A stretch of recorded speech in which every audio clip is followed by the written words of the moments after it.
you. So I'd like now to go to our next speaker, Dr. Andrea Marshall. There's, again, the accolades are limitless. I'm going to just be brief and say that, one, she is a close friend and she is badass.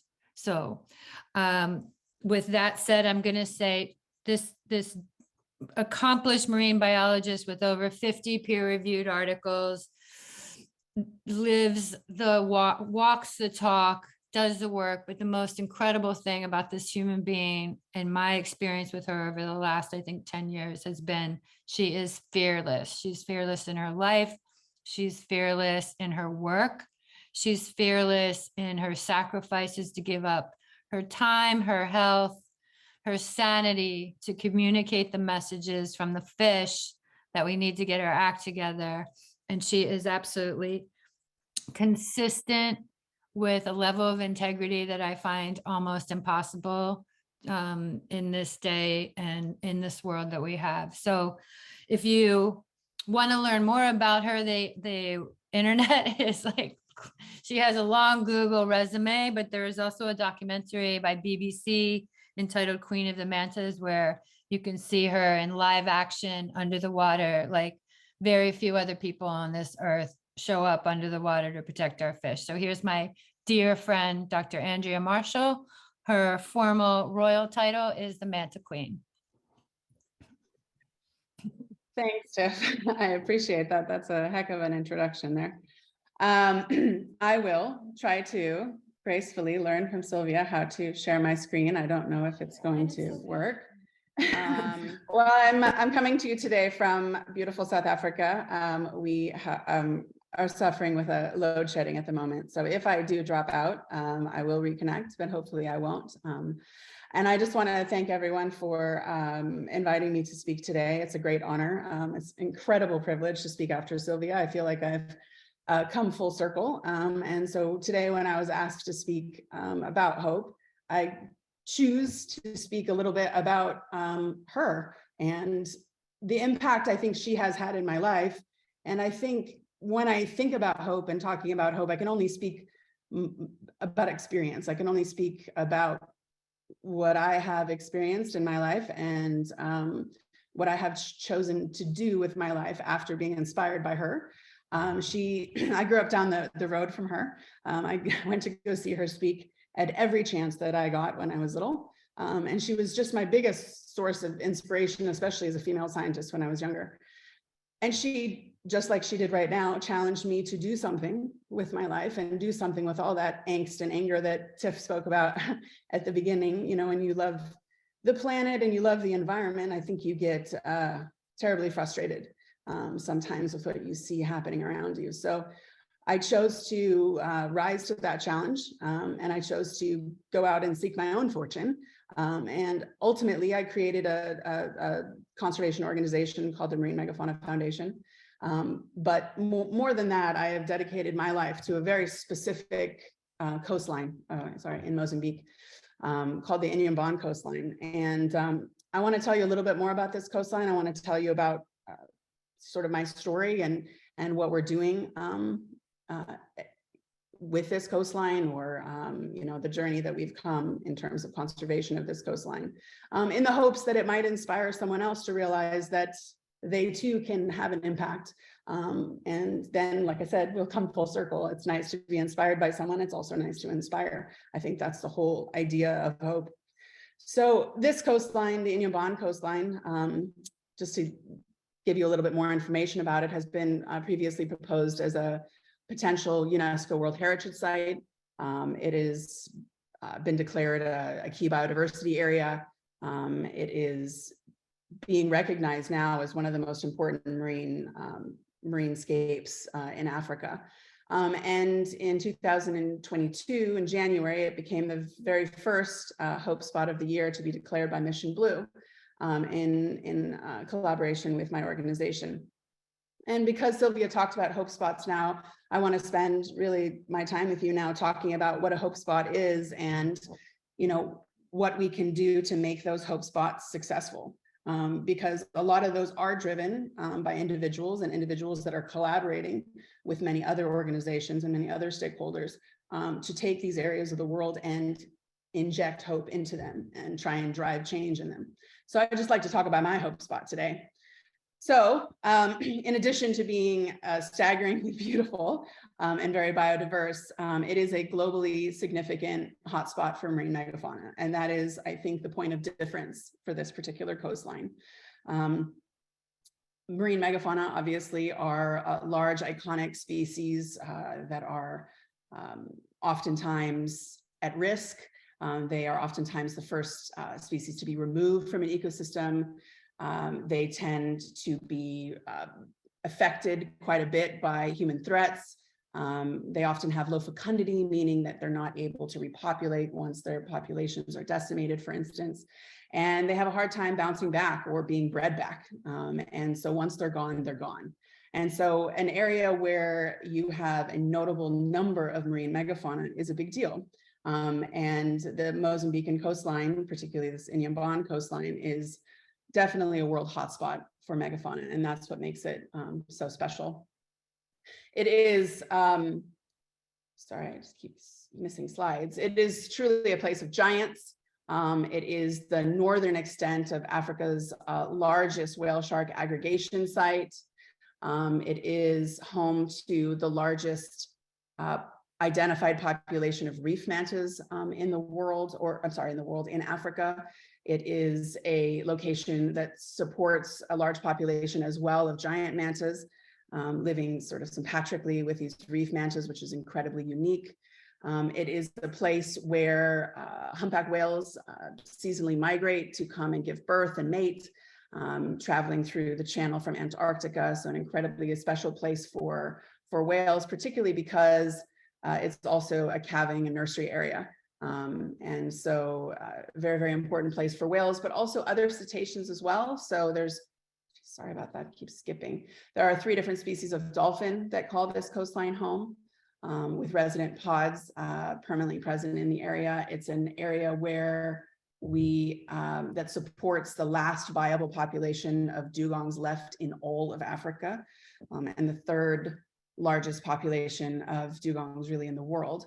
And for those reasons, it was recently also declared an important marine mammal area.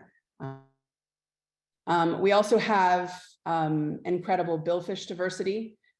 We have 1,000-pounders still swimming around, and it looks like it's going to be one of the first declared areas for spawning for the black marlin in the Western Indian Ocean, at least. We have 5 species of marine turtles swimming around and nesting on our shores, including the largest of any of the marine turtles, the leatherback. And even though some of our sandbanks look desolate and desert-like, they just come alive with these incredible fevers of rays.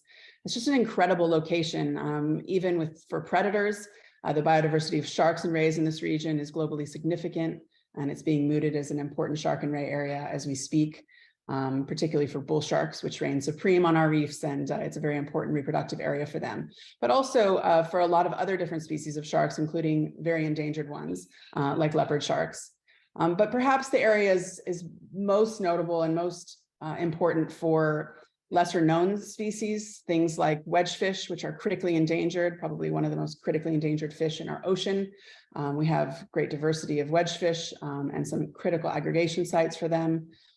Species like the small-eyed stingray, which is purported to be the largest marine stingray in the world, and which really we have the largest identified population of these small eyes, which have really yet to be studied in the world in Mozambique. So by me telling you these things, I'm trying to explain to you how incredibly important this coastline is. I only discovered the importance of this coastline when I was there in early 2000s, just as it came out of a very intense civil war. I went and found a very large population of manta rays and did a PhD on them. It was notably the first PhD done on manta rays. But even more importantly, I was one of the first people in this region doing marine research. And so I think what alarmed me was just seeing a place that was so incredibly biodiverse and so important for marine megafauna that was just not on the map, and that no one was really there studying it or protecting it. And I got worried and I got upset, and I thought back to what Sylvia told me when I was young about a single person making a difference. And I thought about taking a job at a university or getting a job at one of the big NGOs. And I thought to myself, well, if I leave all of that momentum for marine conservation and all of that momentum for research on marine megafauna is going to be lost. So I doubled down and decided to stay and start my own organization, which has now grown into a global organization. But my husband and I are dedicated very specifically to this coastline, and we will stay there until we see it properly protected. And I think the most frustrating thing for me at that stage as a conservation biologist was just seeing the lack of interest for conservation in marine spaces in Mozambique, but to be fair, in all of Africa. And a lot of that has to do with the fact that so much effort is being put into terrestrial conservation and protecting some of Africa's absolutely amazing and iconic terrestrial landscapes, which justifiably should be protected, because a lot of these animals are endemic. A lot of these incredible terrestrial spaces, some of which Damien was just talking about, are just incredible. But it doesn't mean that Africa has anything less to offer in terms of their oceans. And I would get incredibly frustrated by the fact that people weren't focusing on Africa's oceans. And Mozambique certainly wasn't focusing on their ocean at the time. So all I could do really is try and do my best to call attention to things and try and collect the scientific information that was going to be needed to help justify and provide the momentum for conservation efforts in this area. So we developed direct and continuous and really uninterrupted studies trying to capture the baseline information and tracking trends over time in these populations. And by doing that, we could try and track changes in their abundance. And unfortunately, we started to realize pretty quickly that there were some pretty significant threats in this area that we couldn't deny. And trying to figure out how to deal with some of those threats was one of the biggest challenges of my lifetime. I think we quickly realized that a lot of what was going on off the Mozambican coastline mirrored what was happening in other parts of the world, that we were seeing targeted fishing or direct or indirect anthropogenic threats happening in our oceans across the board, and that if I was going to get any buy-in or any support from the Mozambican government, I would first need to address some of these issues globally.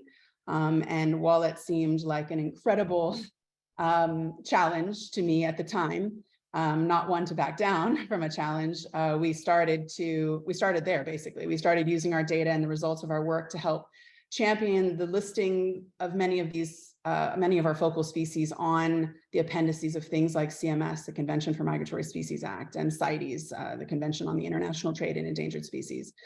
And as a starting point, wanting to get these animals listed on the appendices of these two big international treaties for conservation. And once we had achieved this, which was really landmark, we did that with several other organizations and at the same time, many other endangered sharks and rays too.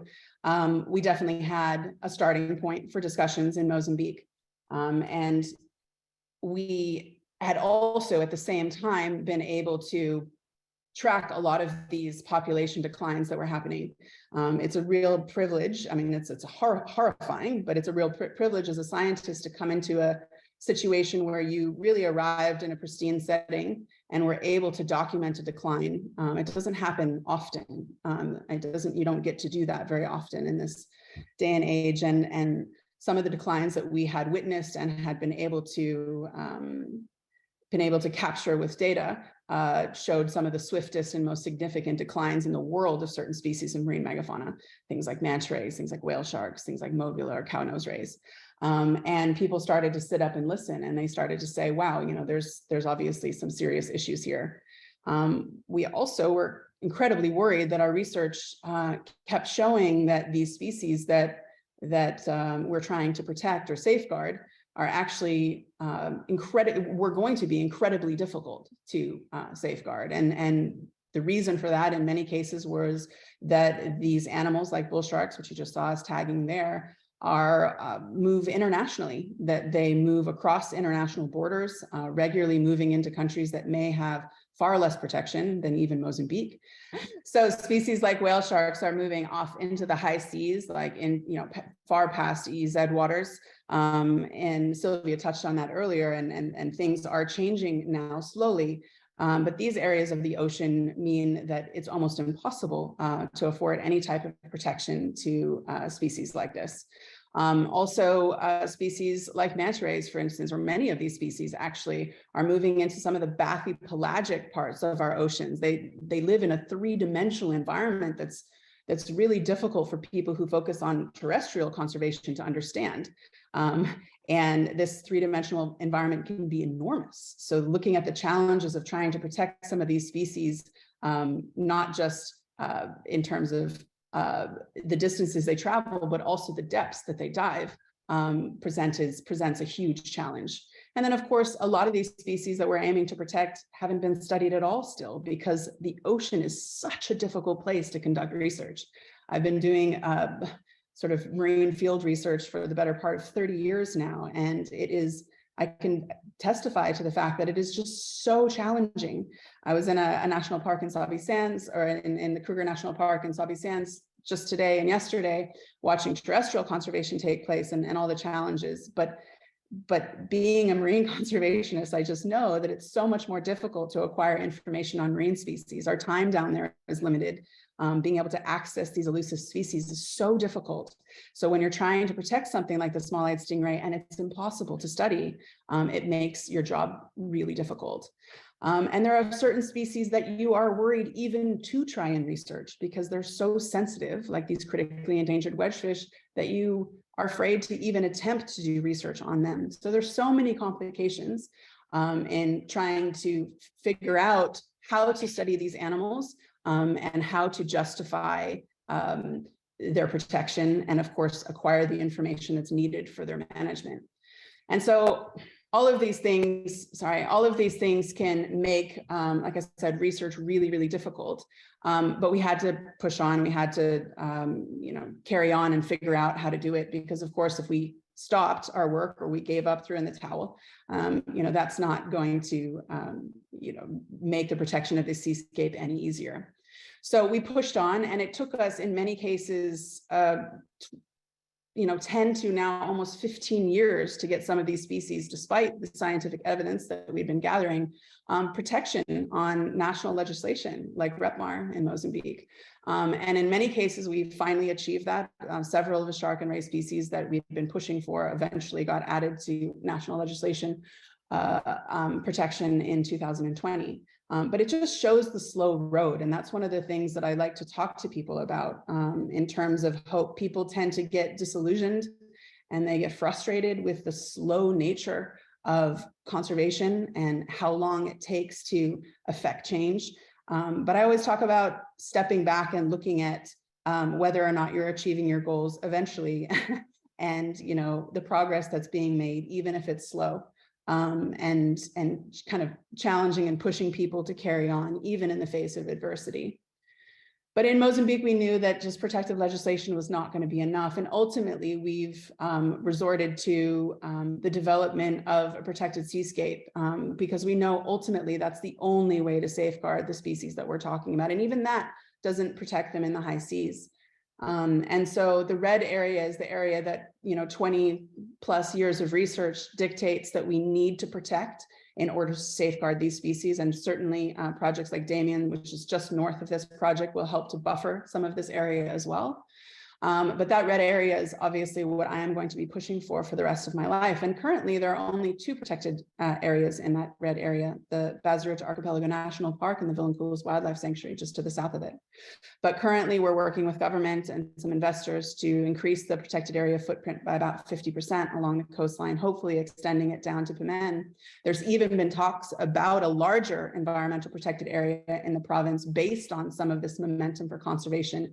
And I'm so excited that even 20 years in, we're having discussions that take us to about 50% of what our target area is. It's exciting to see that some of this stuff can potentially happen in one's lifetime.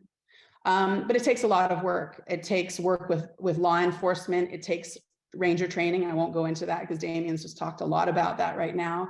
It takes rehabilitation of ecosystems and of wildlife that are being impacted by anthropogenic threats. It takes, sorry, I keep skipping slides. It takes constant monitoring, 365 days a year. None of this parachute science where people come in and out, where we need uninterrupted field studies and monitoring and working with communities throughout the year, all of the time. And that's something that I really try and impress on people. If we're going to have lasting change, we have to be on the ground. And we need to push the envelope on science. We need to develop new technologies to study these animals better because it is so difficult to study them. And so I'm very proud that we're advancing a lot of the ways that we're studying some of these highly elusive and highly migratory species. And, you know, the goal for us is just expansion, continued expansion down this coastline until we achieve our goals. But that has to be done in collaboration with coastal communities.